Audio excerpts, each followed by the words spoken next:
नमस्कार साथियों, मैं प्रेम प्रकाश, आपका स्वागत है। आज हम पढ़ेंगे प्रश्नावली 10.2। आइए पढ़ते हैं। प्रश्नावली 2.2 संबंधित है त्रिभुज की में माध्यिकाओं, शीर्ष लंबों, कोणों के अर्धकों तथा भुजाओं के लंब समद्विभाजकों से संबंधित है। उनके संगमन बिंदु के बारे में हमने पहले चर्चा की थी इंट्रोडक्शन वाले वीडियो में। उसमें मैंने बताया था कि संगामी रेखाएं क्या होती है और परिकेंद्र, अंत्यकेंद्र, केंद्रक और लंब केंद्र क्या होते हैं, इसके बारे में भी अपन ने जानकारी की थी। इसका पहला प्रश्न देखिए। इसका प्रथम प्रश्न दे रखा है कि त्रिभुज के तीनों शीर्षों तथा तीनों भुजाओं से समदूरस्थ बिंदुओं का बिंदुपथ ज्ञात कीजिए। तो हम इसके दो भाग है। पहला भाग लेते हैं त्रिभुज के तीनों शीर्षों से समदूरस्थ बिंदु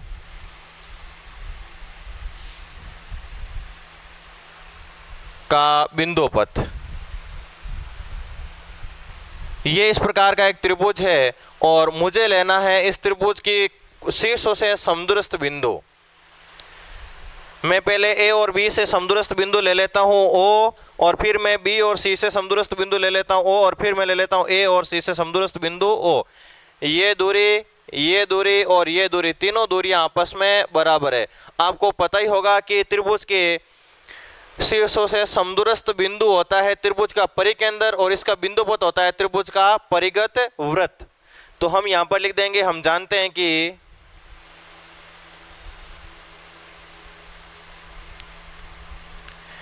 त्रिभुज के तीनों शीर्षों से समदूरस्थ बिंदु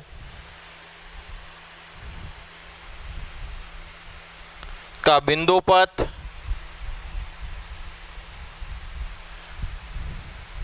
समदूरस्थ बिंदु होता है त्रिभुज का परिकेंद्र।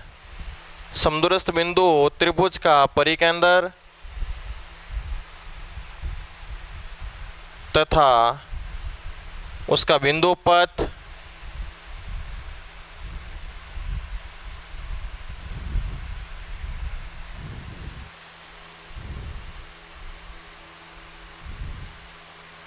त्रिभुज के परिगत एक वृत्त होता है। त्रिभुज के परिगत एक वृत्त होता है। तो इस प्रकार से ये हो गया परिकेंद्र और इसका बिंदुपथ हो जाएगा त्रिभुज के परिगत एक वृत्त। ठीक इसी प्रकार दूसरा पॉइंट है त्रिभुज की भुजाओं से समदूरस्थ बिंदुओं का बिंदुपथ। त्रिभुज की भुजाओं से समदूरस्थ बिंदुओं का बिंदुपथ।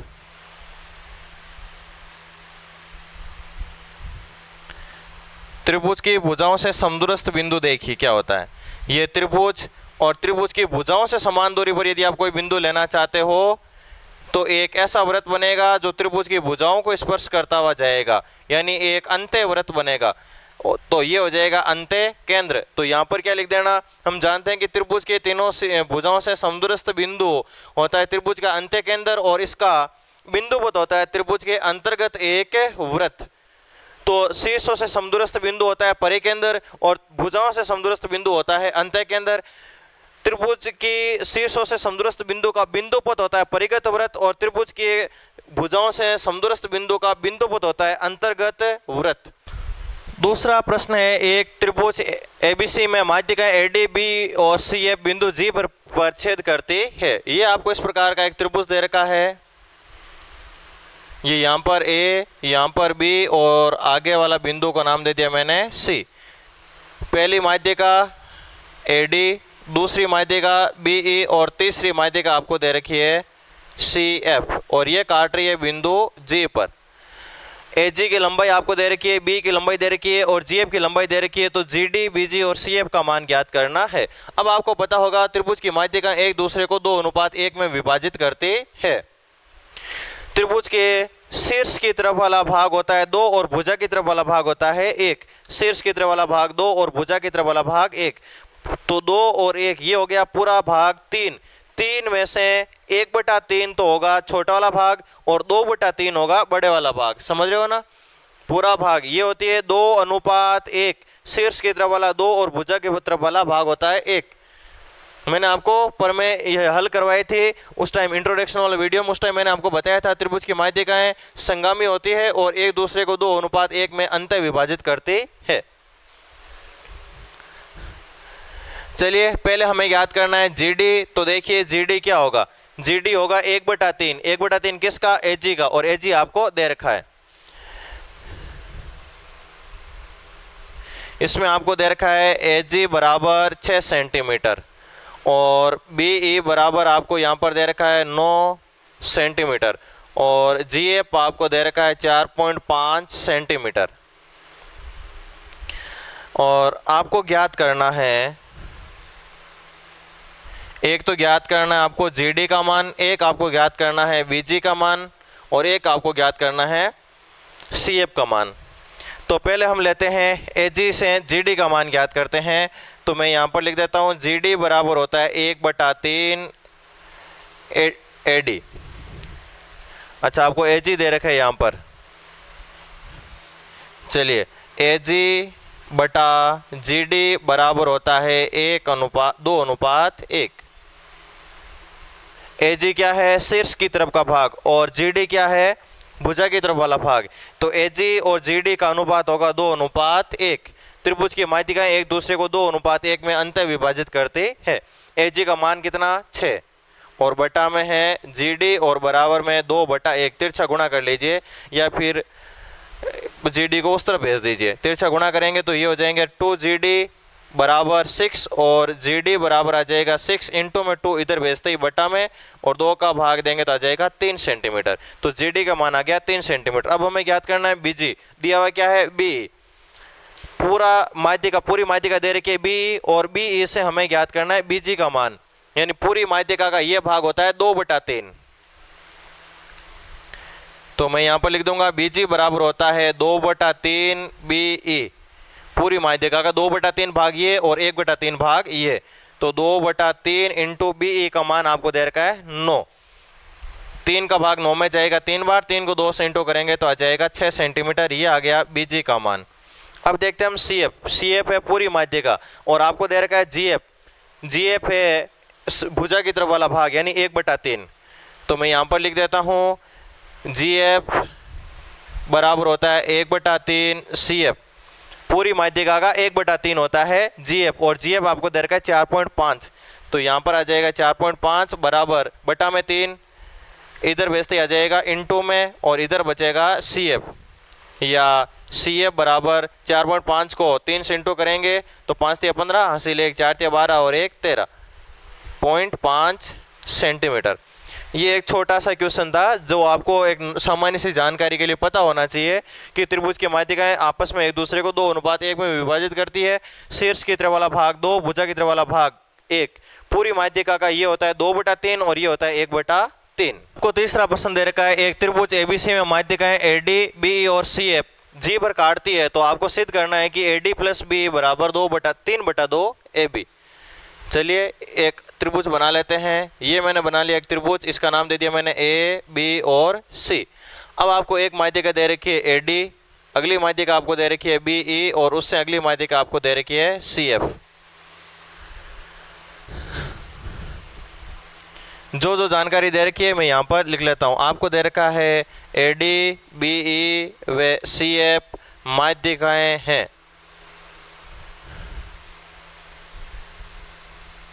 ये त्रिभुज की 3 माध्यिकाएं हो गई। अब देखना हमें एडी प्लस बीई का मान। चलिए एडी के लिए हम एजी ले लेते हैं और बीई के लिए हम बीजी ले लेते हैं। ये यहाँ वाला बिंदु है जी, तीनों माध्यिकाएं बिंदु जी पर काटती है। मैं ले लेता हूँ, आपको ए बी चाहिए तो मैं ए बी से बना त्रिभुज ले लेता हूँ, ए बी जी। अब त्रिभुज ए बी जी में, त्रिभुज ए बी जी में आपको पता होगा कि त्रिभुज की किन्हीं 2 भुजाओं का योग त्रिभुज की तीसरी भुजा से बड़ा होता है। तो योग ले लेते हैं। मैं ले लेता हूँ ए जी प्लस बी जी। त्रिभुज की इस भुजा, मैं ये त्रिभुज ले रहा हूँ, इस भुजा और इस भुजा का योग त्रिभुज की तीसरी भुजा से बड़ा होगा। Greater than A B. त्रिभुज ए बी जी में A G plus B G greater than A B. अब ए जी क्या होता है?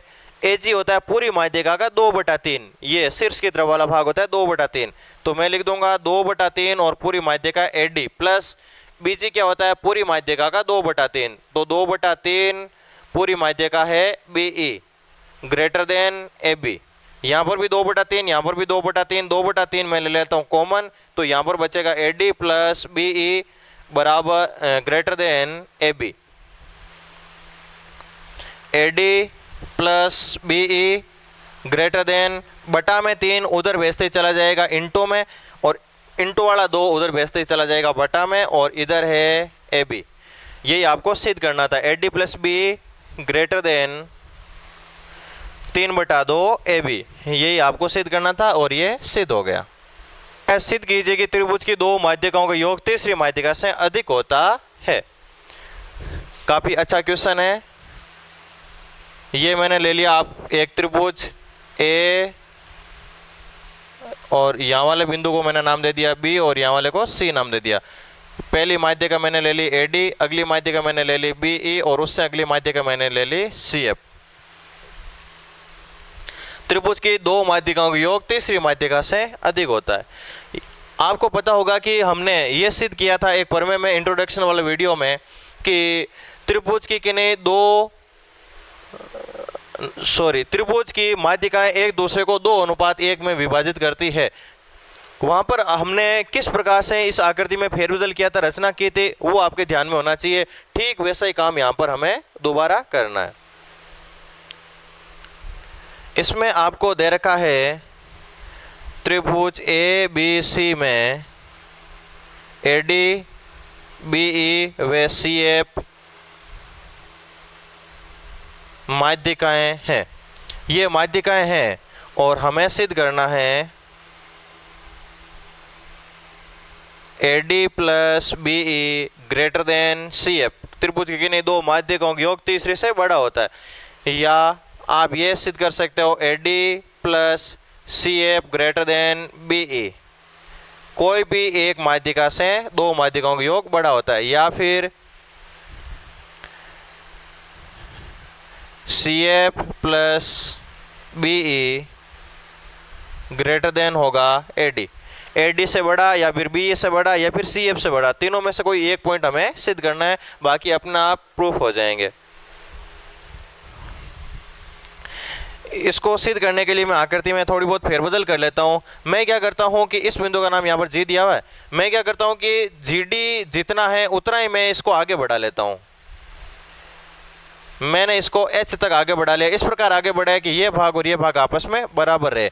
और ये ए डी माध्यिका है तो ये बी सी को समद्विभाजित करेगी, ये भाग और ये भाग बराबर होगा। डी होगा बी सी का मध्य बिंदु।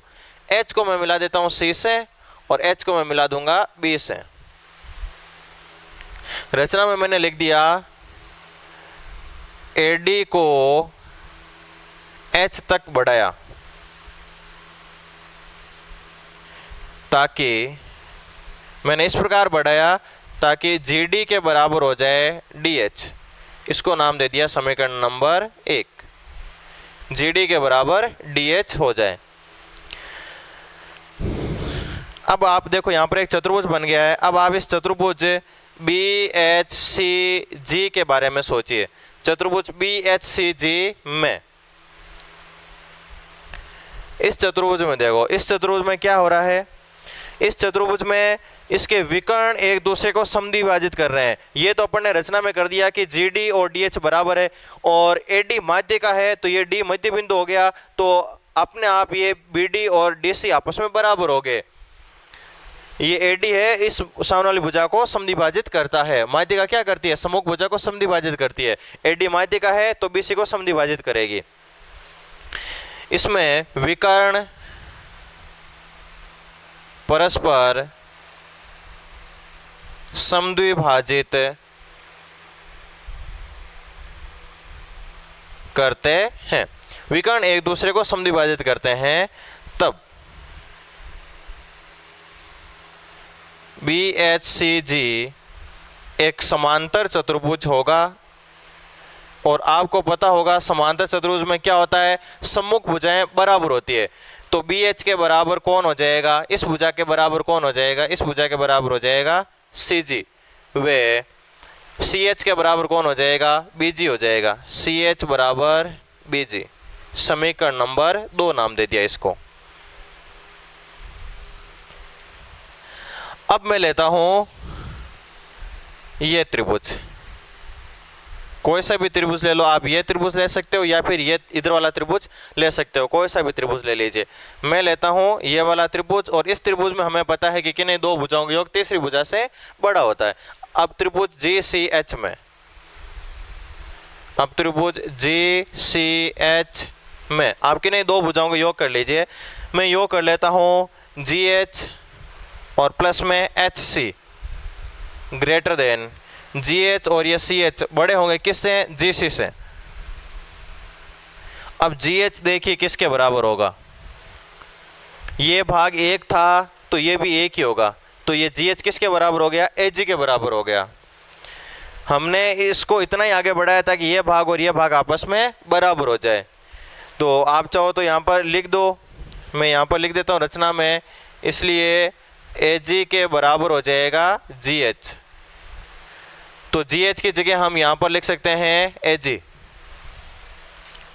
जी एच की जगह मैंने लिख दिया एच जी, और उसके बाद में सी एच, सी एच किसके बराबर है, यहाँ पर देखिए सी एच है बी जी के बराबर, तो सी एच की जगह मैं यहाँ पर लिख देता हूँ बी जी ग्रेटर देन जी सी, जी सी की जगह जी सी रहने दो। अब देखिए एच जी क्या होता है, एच जी होता है पूरी माध्यिका का 2/3 भाग, ये शीर्ष की तरफ है ना, इसलिए पूरी माध्यिका का 2/3 होगा। तो मैं यहाँ पर लिख देता हूँ 2/3 ए डी प्लस बी जी क्या होगा, बी जी होगा, ये भी शीर्ष की तरफ वाला भाग है तो ये भी होगा 2/3, पूरी माध्यिका है बी ई, तो ये हो जाएगा 2/3 बी ई का ग्रेटर देन सी जी, सी जी क्या है, सी जी भी शीर्ष की तरफ वाला भाग है तो ये हो जाएगा 2/3, पूरी माध्यिका है सी एफ, सी एफ का 2/3, 2/3 से 2/3 कैंसिल, तो क्या बच गया A D plus B E greater than C F, और यही आपको सिद्ध करना था। आगे लिख देना ठीक इसी प्रकार ये और ये हम सिद्ध कर सकते हैं। तो ये एक प्रश्न था, ये काफ़ी अच्छा और इम्पोर्टेंट प्रश्न है। ये प्रश्नावली बोर्ड एग्जाम की दृष्टि से 3 नंबर की है और इसमें से एक क्वेश्चन आता है 3 नंबर का। 500 क्वेश्चन दे रखा है, त्रिभुज एबीसी की माध्यिका एडी बी और सी एफ बिंदु जी पर काटते हैं, तो हमें सिद्ध करना है 4 A D plus B plus C F greater than होगा 3 A B plus B C plus A C से। ये आपको इस प्रकार का एक त्रिभुज दे रखा है, आकृति बना लेते हैं। इस बिंदु का मैं नाम दे देता हूँ ए बी और सी। ये माध्यिका हो गई ए डी, अगली माध्यिका बी ई और उससे अगली माध्यिका है सी एफ। जो जानकारी दे रखी है वो लिख लेते हैं। त्रिभुज ए बी सी में ए डी बी ई व सी एफ माध्यिकाएं हैं, ये तीनों माध्यिकाएं हैं और हमें सिद्ध करना है 4 A D plus B E plus C F greater than होगा 3 A B plus B C plus A C से। ये होगा तीसरे क्वेश्चन की तरह। हमने तीसरा क्वेश्चन किया था ना, तीसरे क्वेश्चन में इतना ही आया था कि ए D plus B greater than होगा ए बी, इस प्रकार का कुछ लिखा हुआ था 4 A D plus B greater than 3 A B. तो यहाँ पर हम क्या करेंगे, पहले ए बी से बना त्रिभुज ले लेंगे। ये ले लेते हम ए बी से बना त्रिभुज ए, इस बिंदु का नाम है जी, ए जी बी। अब त्रिभुज ए बी जी में ए बी जी, ए बी से बना, फिर ले लेंगे बी सी जी, बी सी से बना हुआ, फिर ले लेंगे ए सी से बना ए सी जी। ये 3 त्रिभुज ले लेंगे तो ए बी बी सी और ए सी आ जाएगा। अब हमें पता है कि त्रिभुज की किन्हीं 2 भुजाओं का योग तीसरी भुजा से बड़ा होता है, तो 2 भुजाओं का योग कर लीजिए। मैं ले लेता हूँ एक तो ए जी प्लस इधर ले लेता हूँ मैं बी जी ग्रेटर देन होगा ए बी से। देखो ए बी को एक ही तरफ रखना है, ए बी बी सी और ए सी को एक तरफ रखना है, बाकी को एक तरफ लेना है। त्रिभुज की किन्हीं 2 भुजाओं का योग तीसरी भुजा से बड़ा होता है। अब ए जी की जगह आप क्या लिख सकते हो, या फिर एक बार ये रहने देते हैं, बाद में हम इसकी जगह लिखेंगे। समीकरण नंबर 1, अब लेता हूँ मैं त्रिभुज बी सी जी में। बी सी जी में देखिए ये बी सी जी में बी जी और सी जी, बी जी प्लस सी जी ग्रेटर देन होगा बी सी से। समीकरण नंबर 2। और उसके बाद में मैं ले लेता हूँ ये त्रिभुज ए सी से बना। त्रिभुज ए सी जी में A G plus C ji greater than होगा ए सी से। समीकरण नंबर 3। अब क्या करना है, ए बी बी सी और ए सी को जोड़ना है, तो तीनों समीकरणों को हम जोड़ लेंगे। समीकरण 1 प्लस 2 प्लस 3 से तीनों समीकरणों को जोड़ेंगे तो इस तरफ देखिए ए जी 2 बार आ रहा है, बी जी भी 2 बार आ रहा है और सी जी भी 2 बार आ रहा है। तो मैं लिख देता हूँ 2 into A G plus B G plus C G, ये हो गया 2 into greater than A B B C और A C, A B plus B C plus A C. A G की जगह हम क्या लिख सकते हैं, ए जी की जगह हम लिख सकते हैं 2/3। ए जी है शीर्ष की तरफ वाला भाग, तो 2/3 पूरी माध्यिका, 2/3 पूरी माध्यिका होती है ए डी, प्लस ये हो जाएगा 2/3 पूरी माध्यिका बी, और प्लस 2/3 पूरी माध्यिका होती है सी एफ, सी जी के लिए पूरी माध्यिका C F. Greater than A B plus B C plus A C. 2/3 common ले लीजिए, 2/3 कॉमन लेते ही यहाँ पर बचेगा A D plus B E और प्लस में C F greater than A B plus B C plus A C. 2 और 2 को इंटू करते ये हो गए 4, A D plus B E और प्लस में सी एफ बटा में 3 उधर भेजते ही चला जाएगा इंटू में, और इस तरफ है A B plus B C और प्लस में ए सी। इस प्रकार से ये आपको सिद्ध करना था और सिद्ध हो गया। काफ़ी अच्छा और इम्पोर्टेंट और सरल सा क्वेश्चन है। 8वां क्वेश्चन आपको दे रखा है त्रिभुज एबीसी का लंब केंद्र P है, तो सिद्ध कीजिए कि त्रिभुज पीबीसी का लंब केंद्र A होगा। लंब केंद्र क्या होता है, जहां पर त्रिभुज के तीनों शीर्ष लंब आपस में मिलते हैं वो होता है लंब केंद्र। तो देखिए इसमें हमें क्या दे रखा है, एक आपको दे रखा है त्रिभुज, ये मैं ले लेता हूं एक त्रिभुज, इसका नाम A, इस शीर्ष का नाम B और इस शीर्ष का नाम दे रखा है हमें C। तो हमें यहाँ पर जो जानकारी दे रखी है वो लिख लेते हैं। हमें यहाँ पर दे रखा है त्रिभुज ABC का लंब केंद्र P है, और हमें सिद्ध करना है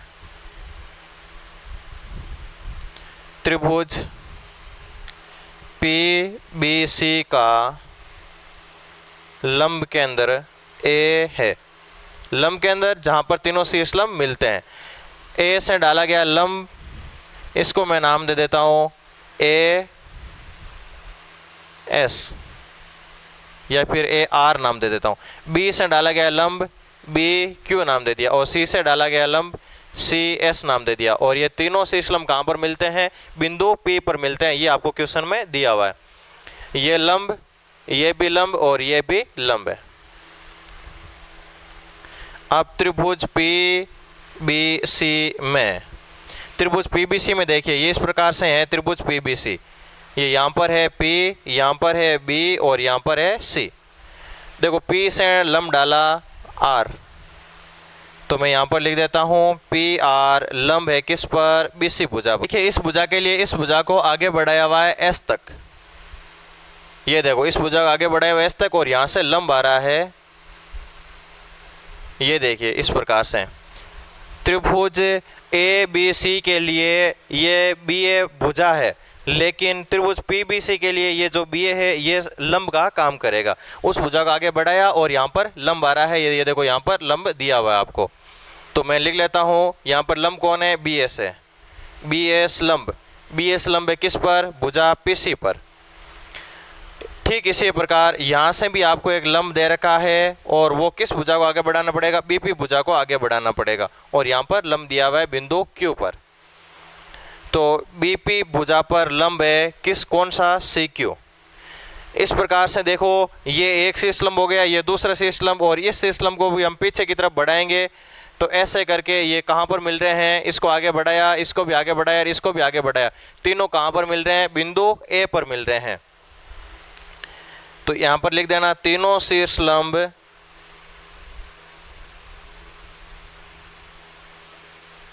तीनों शीर्ष लंबों का संगमन बिंदु ए है, तब त्रिभुज PBC का लंब केंद्र ए होगा। इस त्रिभुज का लंब केंद्र ए होगा। तो इस प्रकार से ये था आपके छठवां क्वेश्चन। सातवां आपको करना है। अब लेते हैं हम आगे आठवां प्रश्न। आठवां क्वेश्चन हमें दे रखा है त्रिभुज ABC समद्विबाहु त्रिभुज है जिसमें AB के बराबर AC है, BC का मध्य बिंदु D दे रखा है। हमें सिद्ध करना है कि इस त्रिभुज का परिकेंद्र, अंत्य केंद्र, लंब केंद्र और केंद्रक सभी AD पर स्थित होंगे। ये इस प्रकार से आपको एक समद्विबाहु त्रिभुज दे रखा है। इस शीर्ष का नाम है A, इसका नाम B और इसका नाम है C। AB के बराबर AC, यानी ये भुजा और ये भुजा हमें बराबर दे रखी है। त्रिभुज ABC में AB के बराबर आपको दे रखा है AC व BC का मध्य बिंदु आपको D दे रखा है। BC का मध्य बिंदु D, तो A को D से मिलाएंगे तो ये हो जाएगी माध्यिका।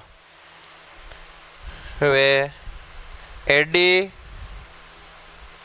माध्यिका है, ये आपको दे रखा है और हमें सिद्ध करना है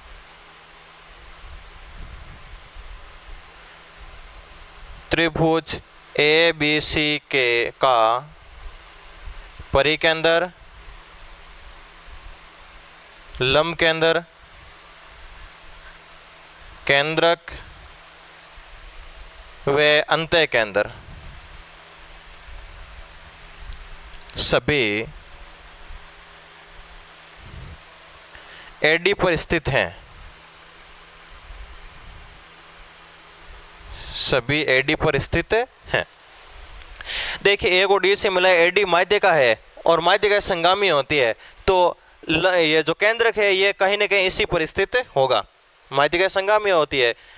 पहली माध्यिका ये है, दूसरी माध्यिका इसी से होकर गुजरेगी, तीसरी भी इसी से होकर गुजरेगी, तो इसी माध्यिका के कहीं एक बिंदु पर केंद्रक होगा। AD माध्यिका है तब केंद्रक AD पर स्थित होगा। ये पहला पॉइंट तो हल हो गया। यहीं पर अगला पॉइंट देखते हैं। अगले पॉइंट में देखिए ये भाग और ये भाग बराबर है, D मध्य बिंदु, इसलिए अब इन दोनों त्रिभुजों में देखो, इन दोनों त्रिभुजों में ये भुजा बराबर, ये और ये बराबर और बीच वाली भुजा आ रही है उभयनिष्ठ। अब त्रिभुज ABD व त्रिभुज ACD में इन दोनों त्रिभुजों में देखेंगे तो AB के बराबर तो है AC, ये आपको दिया हुआ है क्वेश्चन में, और उसके बाद में BD के बराबर है DC, ये जानकारी भी आपको दे रखी है, और उसके बाद में AD बराबर AD, ये है उभयनिष्ठ भुजा, उभयनिष्ठ भुजा। अब देखिए त्रिभुज की तीनों, इस त्रिभुज की तीनों संगत भुजाओं के बराबर है, इसलिए त्रिभुज ABD सर्वांग होगा त्रिभुज ACD के। नियम लगेगा यहाँ पर SSS नियम से। ये दोनों त्रिभुज हो गए सर्वांग, और यदि कोई दो त्रिभुज सर्वांग होते हैं तो इनके संगत कोण और संगत भुजाएं बराबर होती है। तो ये कोण इस कोण के बराबर हो जाएगा, इसलिए कोण 1 बराबर कोण 2, और ये कोण इस कोण के बराबर हो जाएगा, वे कोण 3 बराबर कोण 4। कोण 1 और कोण 2 बराबर है, इसका मतलब ये AD रेखाखंड कोण A का समद्विभाजन करती है, इसके बराबर 2 भाग आ रहे हैं। कोण 1 बराबर कोण 2, तब AD कोण A का समद्विभाजक होगी। AD कोण का समद्विभाजक है और कोण का ये समद्विभाजक है, तो अंत्य केंद्र AD पर ही स्थित होगा, इसलिए अंत्य केंद्र AD पर स्थित होगा। ये बात आ गई अंत्य केंद्र की। अब देखिए ये कोण और ये कोण भी बराबर हैं, कोण 3 बराबर कोण 4, या फिर मैं इनको जोड़ लेता हूँ, बराबर होगा 180 डिग्री। कोण 3 और कोण 4 एक सरल रेखा पर बन रहे हैं तो इनका योग होगा 180 डिग्री। कोण 3 की जगह कोण 3 प्लस कोण 4 किसके बराबर है, कोण 4 है कोण 3 के बराबर, बराबर में 180। कोण 3 और कोण 3 हो गए 2 कोण 3 बराबर 180, तो कोण 3 बराबर आ जाएगा 90 डिग्री। इंटू वाला 2 इधर भेजते ही बटा में चला जाएगा। कोण 3 90 डिग्री, इसका मतलब ये लंब हो गया, एडी लंब हो गया, तब एडी लंब होगा बीसी पर, इसलिए लंब केंद्र एडी पर स्थित होगा। लंब केंद्र ये भी एडी पर आ जाएगा। यदि ये माध्य का है तो केंद्र किस पर होगा, यदि ये इस कोण का समद्विभाजक है तो केंद्र किस पर होगा, और यदि ये लंब है तो लंब केंद्र भी इसी पर होगा। और यदि ये सम्मुख भुजा का समद्विभाजन भी कर रहा है, लंब समद्विभाजन कर रहा है, तो देखो कोण 3 90 डिग्री है और आपको डी मध्य बिंदु दे रखा है, यानी समद्विभाजन तो कर ही रहा है एडी। एडी सम्मुख भुजा का समद्विभाजक है और एडी सम्मुख भुजा पर लंब भी है, यानी एडी हो गया भुजा का लंब समद्विभाजक और भुजा के लंब समद्विभाजक पर स्थित होता है परिकेंद्र। कोण 3 बराबर कोण 4 बराबर 90 डिग्री वे बीडी बराबर डीसी, बीडी और डीसी बराबर है और ये है 90 डिग्री, इसलिए एडी हो जाएगा, एडी भुजा बीसी का लंब समद्विभाजक होगा।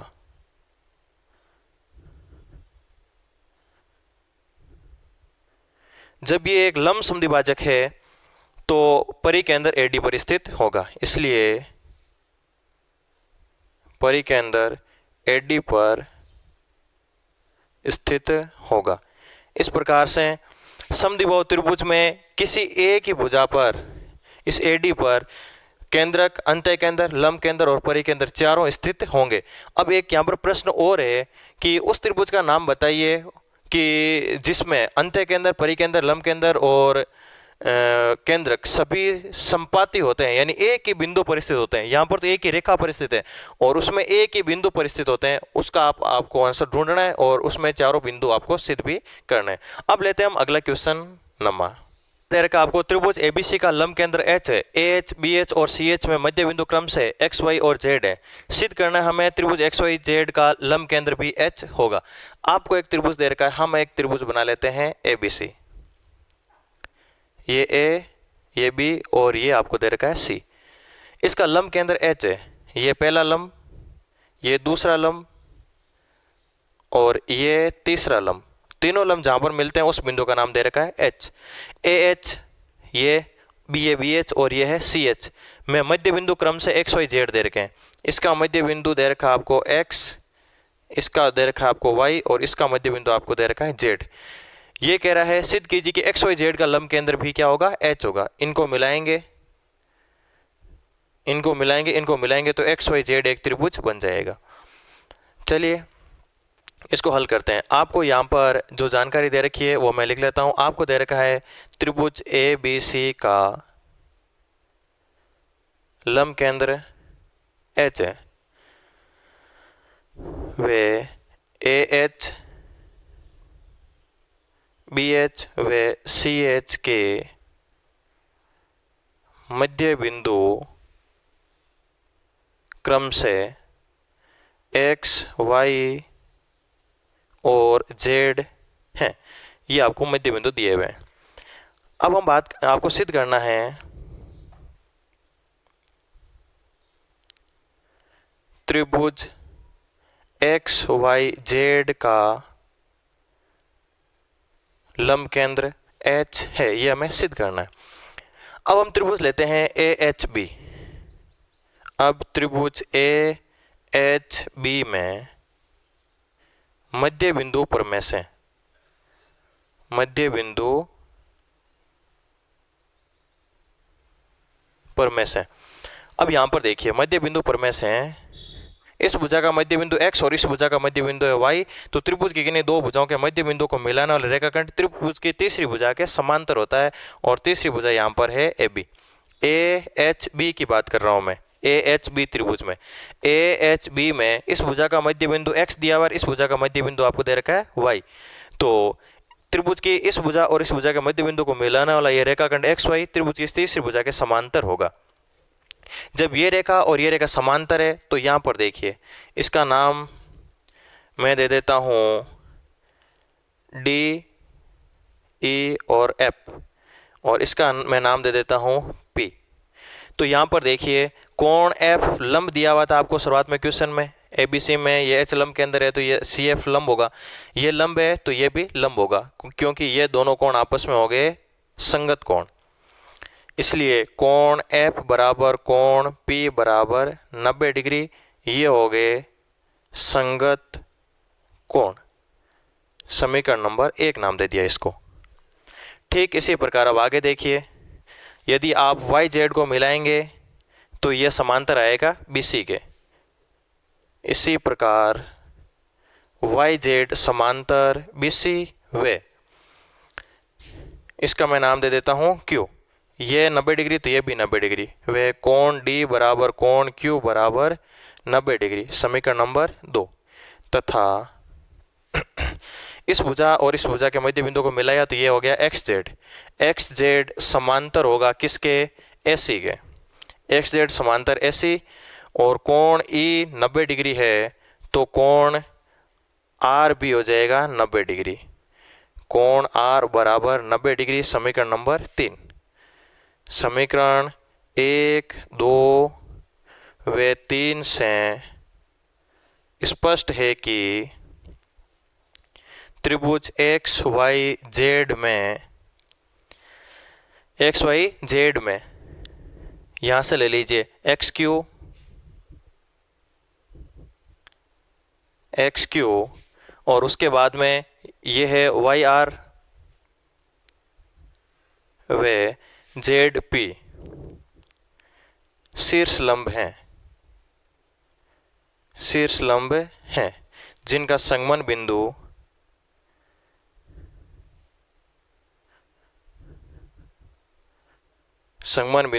H है। ये हमें इस ज्यामितीय आकृति से पता चल रहा है। इनका संगमन बिंदु ये यहाँ वाला बिंदु आपको H दे रखा है। अतः त्रिभुज XYZ का लंब केंद्र भी H होगा। ये आपको लास्ट में लाइन लिख देनी है। ये भी एक अच्छा क्वेश्चन है, बोर्ड एग्जाम में 3 नंबर का इस प्रकार का क्वेश्चन पूछा जा सकता है। अब आगे 10वां क्वेश्चन और एक इसका विविध प्रश्नमाला का कोई एक क्वेश्चन थोड़ा ठीक है, अच्छा है, उसको आप मिला लेना। आगे हम पढ़ेंगे 11वीं प्रश्नावली का इंट्रोडक्शन विभिन्न पर में। तब तक के लिए नमस्कार।